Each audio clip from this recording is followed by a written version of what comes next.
Hello, it's Marceline, and in this video, I want to give Samarie the spotlight. I actually covered Samarie's story in my Marina video. This was because you can't really talk about Marina without Samarie. It was a 2-for-1 sort of deal, however to me it didn't feel right that the other characters in my series got their own video, but Samarie doesn't have her own one. To be honest, she would love the idea of sharing a video with Marina, but she totally deserves her own video. It must be said that I will not cover her story in this video, because I don't want to cover old ground again. Instead, I want to talk about why I think she's the best character in Fear 102, Termina. I am aware that's quite a statement, but I genuinely believe she's up there with James Sunderland from Silent Hill 2 when it comes to character studies. When it comes to the other characters in Fear 102, I think of her the most. I don't say that lightly, by the way. So, if you want to learn more about her story, watch my Marina video. This current video will be like an expansion to that one. If you don't know her story or her role in Fear 102, you will be confused, and I have no intention of doing a recap here. In addition, Silent Hill 2 will be brought up in this video, and I do not wish to explain the whole of that here because it will make this video even longer than it needs to be. I'll be displaying similarities between James Sunderland and Samarie. I wish to do this because it will help me explain why I love Samarie so much, and explain why she is the best character in Fear 102. So yeah, Silent Hill 2 spoilers. If you're a horror fan like me, definitely play the game, and you will see how much Myro loved Silent Hill 2 and was inspired by it when making Marina and Samarie's story. I also want to start shouting out artists who make thumbnails for my videos at the start of the video as well as at the end of it. Not everyone watches these till the end, and they deserve so much love and support. JustSomeNoob made the beautiful thumbnail. Their links are in the description. Go and support them, send them some love. They're one of my favourite artists, and I'm proud to use their art for my thumbnail. Like seriously, their artwork is so incredible, one of the best. So why is Samarie the best character in Fear 102 Termina? Well, she feels the most human. She is a victim who has suffered the most, and you could even say she's a revolting monster, all at the same time. Samarie is beautiful. She's absolutely radiating. The other characters are great. I love them all. For fuck's sake, I want to give each one their own video. Yet the truth is, you can easily put them into a box. Olivia, Marco, Abella, Hendrik want to look out for each other and the others. Karen, Marina, Dan, Osa want answers. Karagura is vile. Pav, August want revenge. Tanaka, Levi are confused. But, meanwhile, don't get me wrong, they do grow and have their own arcs, especially near the end of the game. I'm not trying to lessen them when I say you can put them into a box. The point of saying all that is you can't say the same for Samarie. She is by far the most complex character out of the 14. It's why I think about her a lot more than the others. She represents grey morality. The obvious example of that would be her encounter with Father Domek. She had intent to kill him because she states she read his mind and he wanted to kill Marina because he is evil, but it doesn't go her way. She hesitates, she's scared, nervous, and maybe she's changed her mind and doesn't want to go through with the act, but Father Domek grabs and attacks Samarie out of self-defense. She kills him. We must ask, is she a murderer or did she act in self-defense? It's not easy to say. On top of that, the abuse she endured in the Ninth Circle as a child and acting in the name of her love, Marina, really complicates the situation more. Also, we cannot ignore Samarie after the whole ordeal. If we reach her by morning day 1, she's panicking, sitting on the floor, filled with regret. Maybe the idea of killing Father Domek for Marina in her head was a great idea, but when it came to doing the deed, it went completely wrong. She never wanted to do it. She confesses it made her look like a monster. This is powerful writing because it humanizes Samarie. We overthink and tell ourselves this idea is best when we actually try to commit to the idea. Sometimes it doesn't work. Sometimes we misunderstand the situation, or even worse, it backfires, and it causes unrepairable damage. In Silent Hill 2, James Sunderland tries to calm Eddie when he goes nuts, but fails. James is a dude, what can he do? It results in a fight, which leads to James murdering Eddie. Oh, sorry, did I say murder? I meant self-defense. This situation may appear cut and dry, but maybe James could have calmed Eddie down. Or maybe he intentionally called him nuts to provoke him, since James wants to die. Eddie could have killed him, James gets what he wants. It's not easy to explain this, is it? It makes you think, what happened exactly? Just like with Samarie, it's morally grey. There are many opinions you can have, and they are valid because there is no clear-cut answer. It makes you think, and that's a good thing. Now let's talk about the topic of Samarie being both a monster and a victim. If you've seen my Marina video, I make my stance pretty clear that I believe she's a victim, but she's not innocent, and she needs help. But you can totally call her a monster though.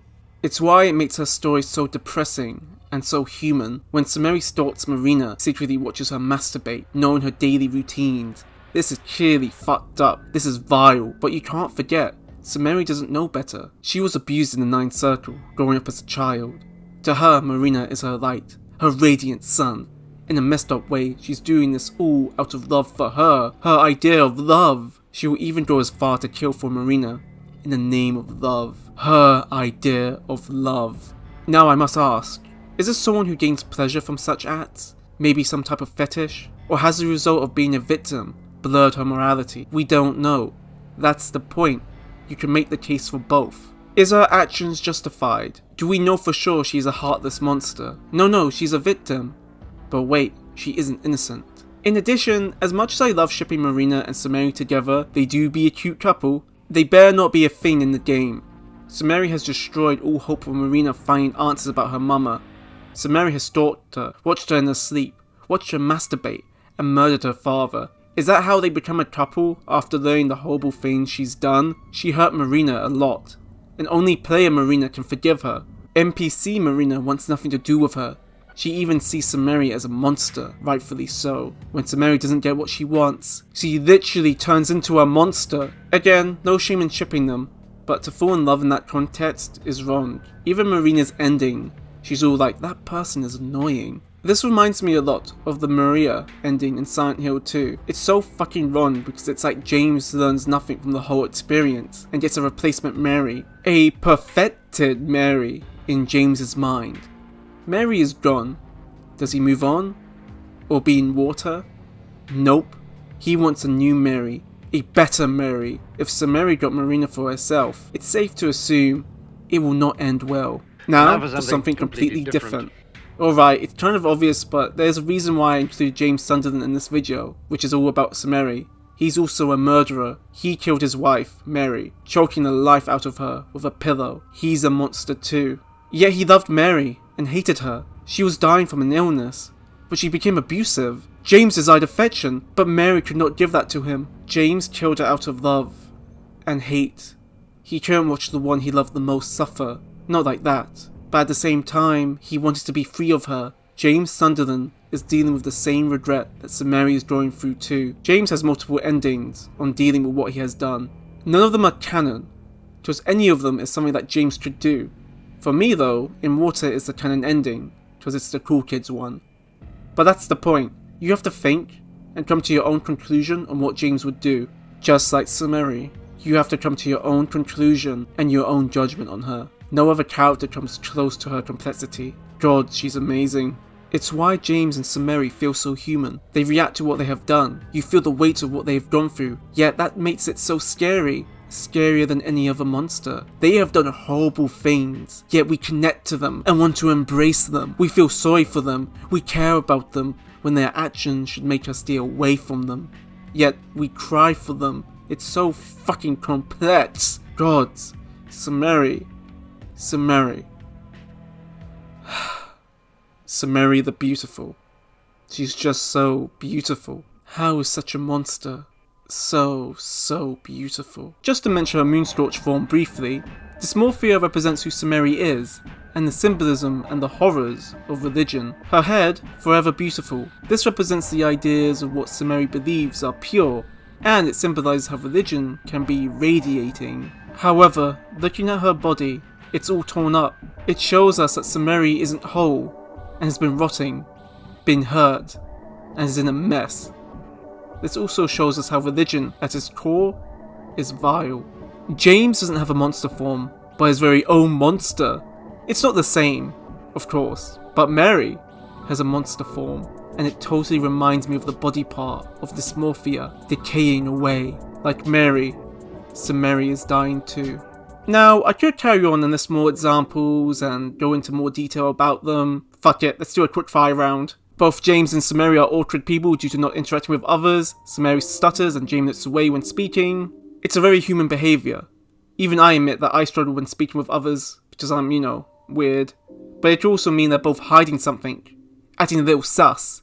It's great foreshadowing, really. They both do actions that really question if they care about their well-being. Samarie admits to Marina that she hasn't got long left to live. She follows her and willingly takes part in the festival in Primeval. James, who doesn't feel like his life matters, put his hand in the dirty toilet and doesn't even wash his hands, leaves his car door open, and other questionable actions. Both of them believe their life has less or no value. Ugh, quick fire rounds done. I want to say I am aware that we don't know Samarie's full backstory since she isn't a playable character. However, I don't believe it will change much. And remember, her story is shared with Marina's one. In all honesty, I think it will simply give us more context and help us understand Samarie more, which in turn will make her even more human.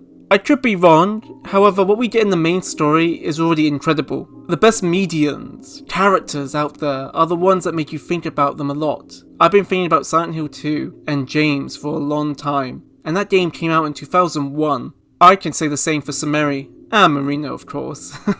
And you know what? Fair and 100 too. The stuff we can connect to is the stuff that's dear to our hearts. It's why I believe Samarie is beautiful, and arguably why she's the best character in the game. She's so many things, yet I end up feeling close to her, even though she's not real. And that is the little extension video for Samarie the Beautiful. I am curious about your thoughts on Samarie. I know some people love her to pieces, and I know others absolutely hate her, which is actually a really good thing. It just shows you how complicated she is. And I hope I did a good job explaining why I believe she's the best character. Anywho, this video isn't over yet.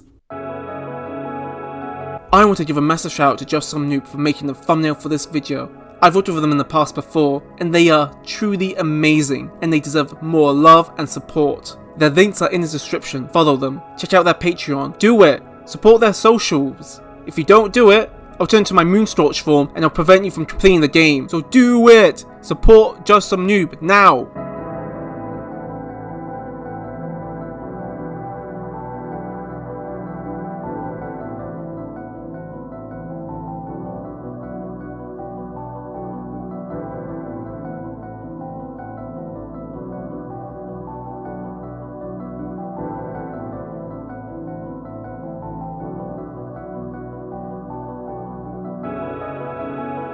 Oh, this video still isn't over yet.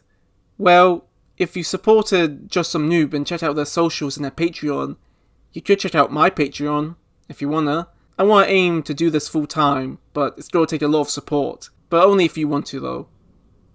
Yeah. See ya.